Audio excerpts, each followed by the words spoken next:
তো নমস্কার বন্ধুরা, কেমন আছো সবাই? আশা করি সবাই খুব ভালো আছো। তো বন্ধুরা, আজকে আবার তোমাদের জন্য নতুন একটা ভিডিও নিয়ে এসেছি। কৃষক বন্ধুর ফর্মটা তোমরা কি করে ফিল আপ করবা, আর যারা এই ফর্মটা ফিল আপ করে জমা দিয়ে দিয়েছো, তোমরা তোমার ফর্মের স্ট্যাটাস কি করে চেক করবা যে তোমার ফর্মটা সাকসেসফুলি সাবমিট হয়েছে কিনা, কিংবা সাবমিট হওয়ার পর তোমার ফর্মটা অ্যাপ্রুভ হয়েছে নাকি রিজেক্ট হয়ে গেছে, আর কারা কারা এই কৃষক বন্ধু ফর্মের জন্য এলিজিবল আছে, আর তোমাদের এখানে ডকুমেন্টস কি কি নেওয়া হবে, সব কিছু ভিডিওতে বলতে চলেছি। ভিডিওটা পুরো শুরু থেকে শেষ অবধি দেখে যাও। আর ভিডিও শুরু করার আগে বন্ধুরা, তোমরা আমার ভিডিও ডেইলি অনেকে দেখো, বাট চ্যানেলটাকে কেউ সাবস্ক্রাইব করতে চাও না। তো বন্ধুরা, প্লিজ চ্যানেলটাকে সাবস্ক্রাইব করে পাশে থাকা বেল আইকনটা প্রেস করে রাখো। আমি আমার চ্যানেলে সরকারি বেসরকারি চাকরির বিজ্ঞপ্তি আপলোড করে থাকি, আর আমি আমার চ্যানেলে সরকারি যত ফর্ম ফিল আপ আছে, যেমন এই কৃষক বন্ধু, যুবসাথী, সব ধরনের ফর্ম ফিল আপের ভিডিও আপলোড করে থাকি। তো আশা করি আমার ভিডিওগুলো তোমার কোনো না কোনো দিন কাজে আসতে পারে। তো বন্ধুরা, প্লিজ চ্যানেলটাকে সাবস্ক্রাইব করে পাশে থাকা বেল আইকনটা অবশ্যই প্রেস করে রাখো। ওকে, তো বন্ধুরা, সবার প্রথমে এখানে দেখা যাক কি কি ডকুমেন্টস এখানে জমা নেওয়া হবে। সবার প্রথমে কি বলেছে, আধার কার্ড অবশ্যই লাগবে, 2 নম্বরে তোমার ভোটার কার্ড লাগবে, 3 নম্বরে তোমার ব্যাংকের অ্যাকাউন্টের প্রথম পৃষ্ঠা যেখানে তোমার ছবিটা আছে পুরোটা জেরক্স করতে হবে, কিংবা তোমার বাতিল চেক যেটা ইচ্ছে তুমি দিলেই হবে। আর তোমার ব্যাংক অ্যাকাউন্টটা অবশ্যই সেভিংস ব্যাংক অ্যাকাউন্ট হতে হবে।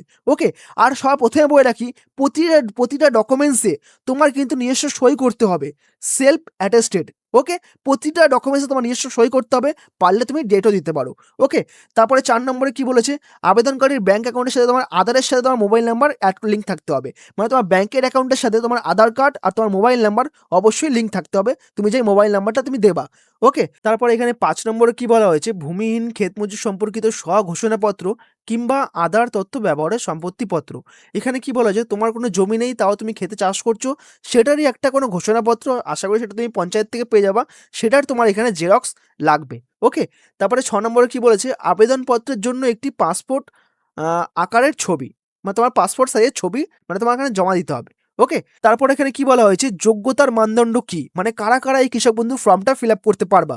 সবার প্রথমে কি বলেছে, এই প্রকল্পটি পশ্চিমবঙ্গের বাসিন্দা ভূমিহীন কৃষি শ্রমিকদের অন্তর্ভুক্ত করবে যাদের নিজস্ব কোনো জমি নেই, মানে তুমি নিজের জমির মালিক না, এবং কৃষক বন্ধু নতুন প্রকল্পের জন্য যোগ্য নন, এবং কি বলেছে, বর্গা চাষী হিসাবে তালিকাভুক্ত নন, এবং মজুরি উপার্জন হিসাবে তোমার শুধুমাত্র জীবিকা নির্বাহের জন্য তোমার শুধুমাত্র কৃষির উপর নির্ভরশীল, তারাই শুধুমাত্র এখানে কৃষক বন্ধু ফর্মটা ফিল আপ করতে পারবা। ওকে, তারপর এখানে 3 নম্বরে কি বলা হয়েছে, আবেদন পদ্ধতি কি, কৃষককে আবেদনপত্র এবং স্বঘোষণাপত্র পরিশিষ্ট সহ পূরণ করতে হবে, মানে তোমার ফর্মটা কৃষক বন্ধু ফর্মটা পুরো ফিল আপ করতে হবে।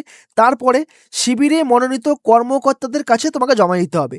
তুমি পৌরসভা থাকো কিংবা পঞ্চায়েতে থাকো, যেখানে ফর্ম জমা নিচ্ছে, যেখানে কৃষক বন্ধুর ফর্ম জমা নিচ্ছে, সেখানে তোমাকে এখানে জমা দিতে হবে। ওকে, তারপরে এখানে 4 নম্বরে কি বলেছে, আমরা আবেদনপত্র জমা দেওয়ার পর আমাদের কি কোনো রসিদ পাবো? হ্যাঁ বন্ধুরা, এখানে তোমাদের, হ্যাঁ, তোমরা এই যে ফর্মটা তোমাদের দেখাচ্ছি আমি, 1 মিনিট, এই নিচে যে ফর্মটা আসি, এই যে নিচের যে এইটুকুনি জায়গা, ওকে, তোমাদের পুরো ফর্মটা ফিল আপ করার পর তোমাদের এইটুকুনি জায়গা তোমাদেরকে এখানে ফেরত দেওয়া হবে। ওকে, এখানে তোমাদের একটা নাম্বার থাকবে, এই নাম্বার দিয়ে, আইডি নাম্বারটা দিয়ে তুমি এখান থেকে চেক করতে পারবা তোমার ফর্মটা সাকসেসফুলি সাবমিট হয়েছে কিনা, কিংবা অ্যাপ্রুভ হয়েছে কিংবা রিজেক্ট হয়েছে, সেটা ওরাই করে দেবে, মানে অফিসিয়াল যারা থাকবে, তুমি পৌরসভা করো কিংবা পঞ্চায়েতে করো, যেখানে জমা দাও, সেখানে তোমাকে এখানে নাম্বার দেবে, সেই নাম্বারটা দিয়ে তুমি এখানে চেক করতে পারবা। ওকে, তারপর এখানে 5 নম্বরে কি বলেছে, একজন সুবিধাভোগী কত আর্থিক সহায়তা এখানে পাবে।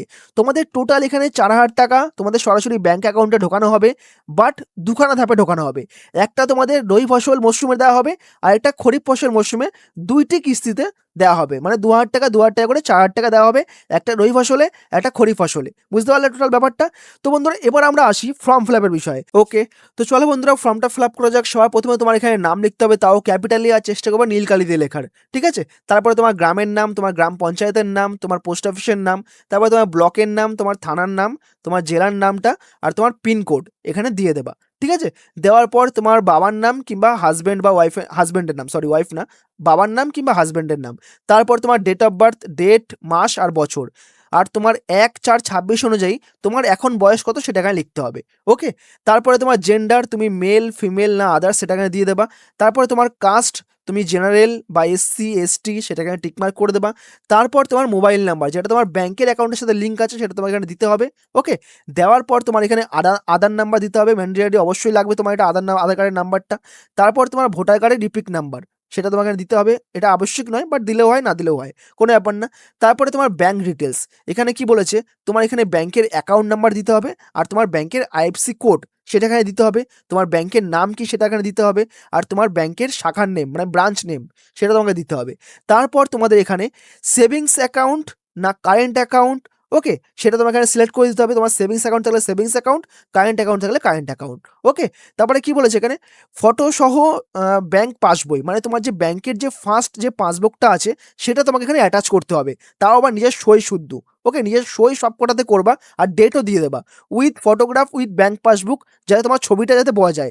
কিংবা তুমি যদি এটা না দাও, তোমার এখানে ব্ল্যাঙ্ক চেক মানে যেটা তোমার বাতিল একটা চেক, সেটা তুমি জেরক্স করে নিচে সাইন করবা, নিচে ডেট দেবা, সেটা তুমি এখানে অ্যাটাচ করে দিতে পারো, তোমার যেটা ইচ্ছা। তুমি পারলে তোমার ব্যাংকের প্রথম পাসবইয়ের ছবিটা দিতে পারো, নাহলে তুমি ব্ল্যাঙ্ক চেক একটা জেরক্স করে তুমি দিতে পারো। তারপর এখানে কি বলেছে নমিনি ডিটেলস, সবার প্রথমে এখানে তোমার নমিনির নাম এখানে লিখতে হবে, ওকে। লেখার পর তোমার সাথে নমিনির কি সম্পর্ক, ভাই বোন বাবা মা ওয়াইফ, সেটার নামটা এখানে সম্পর্ক এখানে লিখে দেবা, ওয়াইফ বা সিস্টার বা ফাদার্স মাদার এখানে লিখে দেবা।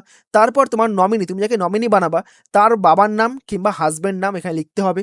তারপর তুমি যাকে নমিনি করছো তার ডেট অফ বার্থটা দিতে হবে, ডেট মাস আর বছর কত, আর তার 1/4/26 অনুযায়ী তার এখন টোটাল বয়স কত সেটা এখানে লিখতে হবে।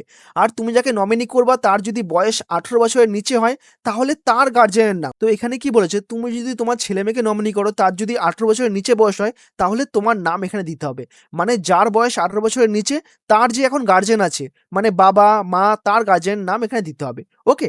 আর তোমার এখানে তোমার নিজের সই করতে হবে, আর যারা টিপ ছাপ দাও তাদের এখানে টিপ সই করতে হবে, ওকে। আর বাকিটা এখানে তোমার ওরা হাত দেবে না, আর তোমাদের এখানে ডেটটা দিতে হবে তুমি কবে ফর্মটা জমা দিচ্ছ, ওকে। আর বাকি এইটা তোমাদের পুরো অফিসিয়ালভাবে যারা জমা নেবে তারা এখানে যা করার করবে, তোমরা এখানে কিছু করতে হবে না। আর তোমাদের এখানে একটা আইডি দেবে, এই আইডি নাম্বারটা দিয়েই তোমরা চেক করতে পারবে তোমাদের স্ট্যাটাস এখন কি আছে, ওকে। তারপর এখানে দেখতে নাও সর্বজনীন 1, এই ফর্মটা তোমাকে ফিল আপ করতে হবে। এখানে তোমার নাম লিখতে হবে, ওকে। তোমার এখানে পিতা বা স্বামীর নামটা এখানে লিখে দেবা, তারপর তোমার গ্রামের নাম, তারপর তোমার গ্রাম পঞ্চায়েত কিংবা মিউনিসিপ্যালিটির নাম দেবা, তারপর তোমার ব্লকের নাম, তারপর তোমার থানা, আর তোমার জেলার নাম কি। আর তোমরা এখানে একটা জিনিস ভালো করে পড়ে নিও মন দিয়ে, আমি এখানে কি বলেছে আমি আরও ঘোষণা করছি যে আমার জ্ঞান ও বিশ্বাস মতে উপরোক্ত তথ্য সঠিক, মানে যদি কোনো সময় এই তথ্য ভুল প্রমাণিত হয় তাহলে উপযুক্ত কর্তৃপক্ষ আমার এই প্রকল্পের সুবিধা পাওয়ার দাবি সরাসরি বাতিল করে দিতে পারেন, এবং ইতিমধ্যে আমি যদি প্রকল্পের কোনো সুযোগ সুবিধা পেয়ে থাকি তা ফেরত দিতে বাধ্য থাকবো আমি, রাজ্য সরকারের নিম্নলিখিত প্রকল্পের একজন সুবিধাভোগী, সঠিক চিহ্ন টিক করো। এখানে কি বলা হয়েছে তুমি যদি কৃষক বন্ধু ফর্ম তুমি আগে পেয়েছো, মানে কৃষক বন্ধুর টাকা তুমি আগে পেয়েছো, তো তুমি এখানে অ্যাপ্লাই করতে পারবে না সরাসরি বলতে গেলে। আর যারা লক্ষ্মীর ভাণ্ডার পেয়েছো তাদের এখনো শিওর না, আশা করি যারা লক্ষ্মীর ভাণ্ডার পেয়েছে তারা এখানে কৃষক বন্ধু ফর্মটা থেকে টাকা পেতে পারো। বাট যারা কৃষক বন্ধু নতুনে আগে টাকা পেয়েছো তারা কিন্তু এই ফর্মে এখানে অ্যাপ্লাই করতে পারবে না। এছাড়া তুমি যদি আরও অন্য কোনো সুযোগ সুবিধা পেয়ে থাকো তাহলে সেটা এখানে তুমি লিখে যেতে পারো, ওকে। তারপরে তোমার সই করবা, তোমার টিপ সই দেবা, তোমার স্থান তোমার তারিখ দিয়ে এখানে এই ফর্মটা ফিল আপ করা শেষ হয়ে যাবে, ওকে। তারপর তোমার নিচে আসি, তোমাদের এখানে সর্বজনীন বলে একটা ফর্ম ফিল আপ করতে হবে। এখানেও সেম, প্রথমে তোমার নাম, তারপরে তোমার বাবা বা স্বামীর নাম, তারপর তোমার গ্রামের নাম, তারপর তোমার গ্রাম পঞ্চায়েতের নাম, তারপর তোমার ব্লকের নাম, তোমার জেলার নাম। তারপর এখানে কি বলছে তোমার পরিচয়পত্র চেয়েছে, এখানে তোমার এখানে আধার কার্ডের নাম্বারটা দিতে হবে, আধার কার্ডের সাথে যেই মোবাইল নাম্বারটা লিঙ্ক আছে সেটা তোমাকে দিতে হবে, আর তোমার ভোটার কার্ডের নাম্বারটা এখানে দিতে হবে, ওকে। তারপরে কি বলেছে নিজ স্বাক্ষরিত ভোটার কার্ডের ও আধার কার্ডের কপি, মানে তুমি ভোটার কার্ড আর আধার কার্ডের জেরক্সটা তোমাকে এখানে এর সঙ্গে অ্যাটাচ করে দিতে হবে, ওকে। তারপরে তোমার স্থান তোমার তারিখ আর তোমার সই কিংবা টিপছাপ তুমি যা দেবা দেবা, ওকে। তারপরে তোমাদের লাস্ট একটা ফর্ম ফিল আপ আছে, এটা হচ্ছে তোমার সব ডকুমেন্টস, প্রতিটা ডকুমেন্টস তোমাকে এখানে সেলফ অ্যাটেস্টেড করে মানে তোমার নিজস্ব সই করে ডেট দেখিয়ে তোমাকে এখানে জমা দিতে হবে। এখানে কি কি বলেছে ভোটার আইডেন্টি কার্ড তোমার এখানে জমা দিতে হবে, এখানে আধার কার্ড তোমার এখানে জমা দিতে হবে, তোমার ব্যাংকের ফার্স্ট বই যেখানে তোমার ছবিটা আছে যাতে পুরোটা যাতে বোঝা যায়, নিচে তোমার সই। এছাড়া তুমি যদি ব্যাংকের পাসবই না দিতে চাও তোমার একটা চেক ব্ল্যাঙ্ক চেক, ঠিক আছে, তোমাকে এখানে দিতে হবে, ওকে। তারপরে তোমার মোবাইল নাম্বার উইথ ব্যাংক অ্যাকাউন্টের সাথে যে নাম্বারটা লিঙ্ক আছে সেটা তোমাকে দিতে হবে। তারপর তোমার সেলফ ডিক্লারেশন যে ইয়েটা তুমি দেখাচ্ছি ঘোষণাটা, এই যে এইটা তুমি যে ফর্মটা ফিল আপ করছো এই যে এটাকে সেলফ ডিক্লারেশন ফর্ম বলে, তোমাকে এটার সাথে এটা অ্যাটাচ করে দিতে হবে, ওকে। বুঝতে পারলে যেটা তুমি আগেই তোমাকে আমি ফিল আপ করালাম সেটা তোমাকে এখানে অ্যাটাচ করে দিতে হবে। তারপরে তোমাকে সেম এখানে আধারের ডেটা ইউজিং আধার তথ্য সম্বলিত পত্র সেটা তোমাকে দিতে হবে।